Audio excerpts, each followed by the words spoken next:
diabetes and hypertension. He caused major controversies along the way until his approach and arguments won the day. Tim Noakes, whose name is now synonymous with the banting diet, is an author of numerous books, and he is my guest this evening. Prof, pleasure to talk to you.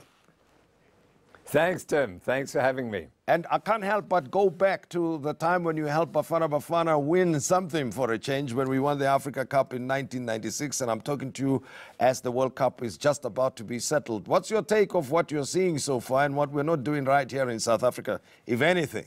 Yeah, I think obviously we need more players in the Premiership, the English Premiership, because most of the most players in this tournament are from the English Premiership. So that's clearly the grounding for the top players. And then in any team, we have to get the team to bond. And that's, I think, if you watch Croatia and France, you'll see that those are bonded teams. They've got a goal, they've got a mission, they've got the belief they can do it. And that's what you have to do. And I don't think we really get that right in many of our South African sports. We have the physical talent, we have the skills, but the coaching is still lacking to really take the players to winning something like a World Cup.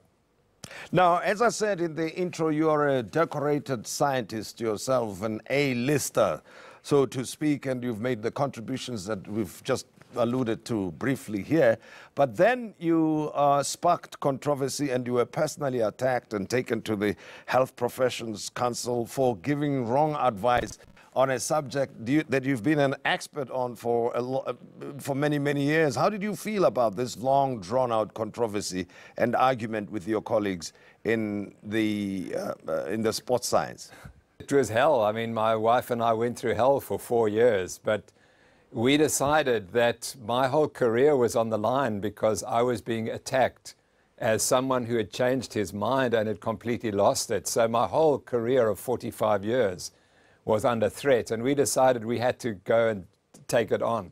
We were offered the opportunity to just let it go away, but we said, no, it's in the public, and the public want to know, is Noakes an idiot or is he correct?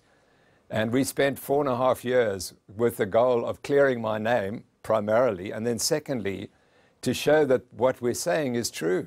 And we were able to do that. I was on the witness stand for 9 days. It's never happened in the history of modern science. And of course, a scientist got up. Now, I'm just imagining, as somebody who's highly regarded as an expert and so on, and with that long track record that you're referring to, what is it that changed your mind or opened your eyes to the fact that things needed to be done differently and that you had to promote a new, healthier way of living and make the assertions that you made that angered or made a lot of your colleagues to turn against you? Well, Tim, there were two things. Firstly, my father died of type 2 diabetes, and he went through the most horrendous death, and that is what happens in type 2 diabetes. And for years, I thought, well, I'm an athlete, and I'm eating this healthy diet that the dietitians and my colleagues are telling me to eat. There's no way I'm ever going to get type 2 diabetes. Well, I actually did get type 2 diabetes. And then I realized, you know, my dad took 10 years to die from the diagnosis to his death. And I said, well, I've got 10 years to sort this out, or else I'm going to die the same way that he did. And I fortunately fell across the data, the information, the books showing the low carbohydrate diet is the only way you can manage type 2 diabetes. And so I was just fortunate that I came across this information which was hidden from me. Here I am, as you said, I'm a world authority on nutrition, but I knew nothing about it. And that's how carefully the data or the information has been hidden from us. So I read all the literature, and I've read everything there is about this low carbohydrate diet. And then I realized your only hope, Tim Noakes, is if you don't want to die like your father did, you better adopt this diet. And Tim, I'm glad to say that 7 years later, I'm now in remission from type 2 diabetes. So what I prove, and what there's now a lot of data to show, that type 2 diabetes is a disease of choice. You choose it with every meal. And what you choose in that meal will determine whether you cure yourself or you get sicker. But unfortunately, my profession says that the disease is irreversible. And it's the one disease that's going to destroy our medical services because we can't afford it. We can't afford to treat the 15,000 new cases of diabetes in South Africa every month. It's a tsunami, and we have to do something about it. But now, Prof, what I don't understand is why would your colleagues in the nutrition field be so opposed to new ideas if those ideas are intended to improve the quality of life of people who live with, for instance, type 2 diabetes? Yeah, Tim, I can give you the answer, but I don't want to give it publicly because, you know, I've been this through the mill. This is between friends. You see, we won't take you anywhere. and no one in South Africa is watching, so I can just say what I like. Just say it's between the two of us. Yeah. Well, Tim, just between the two of us, the problem is that there's a way of doing things and a way of thinking that is taught at medical schools and in dietetic schools. And it's based completely on the inappropriate science. Nutrition science is the weakest science that there is. It's built on what we call associational studies, where we look at a population and we follow them for 40 years. And then we say, oh, you see, that was that strip of bacon you ate 40 years ago that's caused your heart attack. And unfortunately, you can't do science like that. That doesn't hold anything. And the entire nutrition teaching is based on that type of science, which we now realize is completely flawed. The only way you can answer whether a food is good for you or bad for you is to take people and feed them the food for 40 years and see what the outcome is.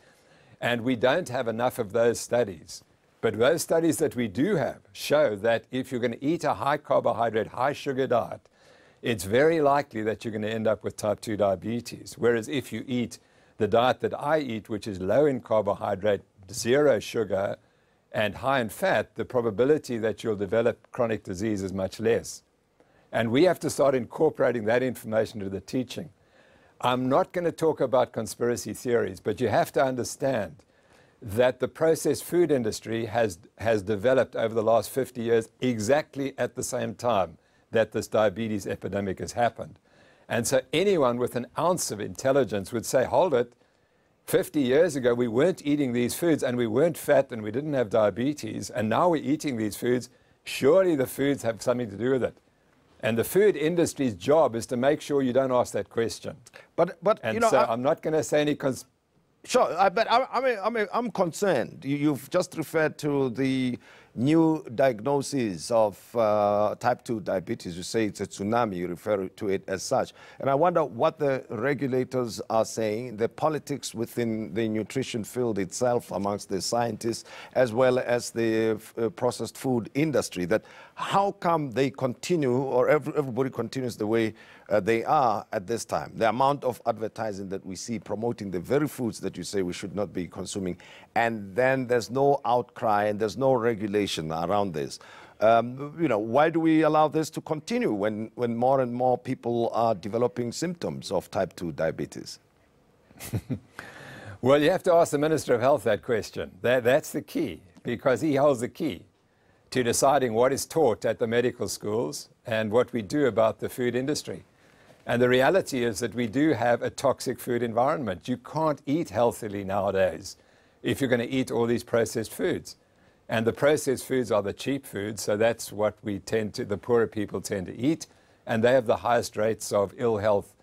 And then what we do is we say, well, let's make more doctors and more hospitals, but that's not the solution, because the cause is lying in the nutrition, and you have to address nutrition. So the answer is that the food industry is very powerful. It has got billions and billions to spend on marketing and controlling everything that is written in the media. And that's the reality. And that's why I was charged, because I started questioning. And the forces behind the scenes. The case brought against me, that's not what the issue is. The issue is that I was questioning these deeply held beliefs, which are driven by industry. And that's the problem. Someone has to start saying, so far and no further. We begin with the sugar tax, which is something, but it's really only scratching the surface. We've got to do much more than that. But now, Prof, I'm concerned. You use the word because of the belief people insist on their views and their arguments, right? And I thought we're discussing science here, that belief is not the thing. It's the evidence that should be confirmed, and on the basis of the evidence, then we choose the appropriate path, isn't it? And I suppose you are also being criticized that maybe your opinions are more anecdotal than scientific. Well, that's completely untrue, and that's why we had this trial. And I was on the witness stand for 9 days under oath, 9 days. And I was cross-examined for 3.5 days, and the prosecution could not find any error in my arguments. It's the first time in history that's happened, and that's what we wanted to do. How can I present 9 days of evidence and then I had 3 expert witnesses who presented another 3 days of evidence, and they couldn't question anything. That's how strong the evidence is behind the low-carbohydrate, high-fat banting diet. The prosecution produced one paper which is apparently fraudulent as their evidence that the low-fat diet is healthy. There is no evidence for that. So you see, this is what's happened, that we've got this completely absence of evidence, and we're arguing, well, we've got all the evidence that the diet we're eating is safe, and Noakes is wrong. But actually, it's the other way around. We've got all the evidence, and the evidence to supporting the current dietary guidelines is completely absent. At the end of the day, on the back of what you've just told me, the whole point was the case was being brought against you to prove a point of sorts, to prove who's right and who's wrong, and not what is in the best interests of the people. And I may be misunderstanding how these things should work, but as a scientist in the nutrition field yourself, what do you think is a better approach when it comes to providing nutritional advice to the public and patients at large? Well, you have to completely revamp the teaching. And I'm sure the dietitians can do that, but they have to be taught by new people. That's the problem. And you can't be taught by people who have a fixed idea which they've had for 50 years and which is wrong. You have to change that. And it's very difficult for people to change their minds. And what happens when you change your mind is you get demonized, as I did. But the reality is, and you know, we wrote this book, and this is the book about the trial. Yeah. And it is the evidence that we presented. And it's all there, and it shows that there is such a strong body of evidence. If this book was taught at the medical schools and in the dietetic schools, we'd be getting right halfway there. All we're asking only one thing. We're asking that the dietitians teach that the low-carbohydrate diet is an option for people with type 2 diabetes and the condition called insulin resistance. That's all we're asking. And obesity, because we know as soon as they offer that option, the majority of people will choose that option and will get healthy. And they will move away from the diets that they're currently eating, and they'll move towards the low-carbohydrate diet. And then everything will be sorted out. Just give the people the option. That's all. Don't tell them, as they have for the last 30 years, and particularly in the last 7 years that the trial has been ongoing, that the low-carbohydrate diet is dangerous. It is not. Well, you cannot mislead the people that way. Well, and we should not allow people to be misled if the truth is staring us in the face, but we'll probe what the banting diet is all about, as well as discuss the issues that you raise in your new book. I'm with Professor Tim Noakes, who was subjected to a trial, as he's already told us, by the Health Professions Council of South Africa. And the question is how to reverse type 2 diet, and he believes he's got a solution to that. Don't forget, you can also participate in the conversation by joining us and hashtag the Modise Network on social media.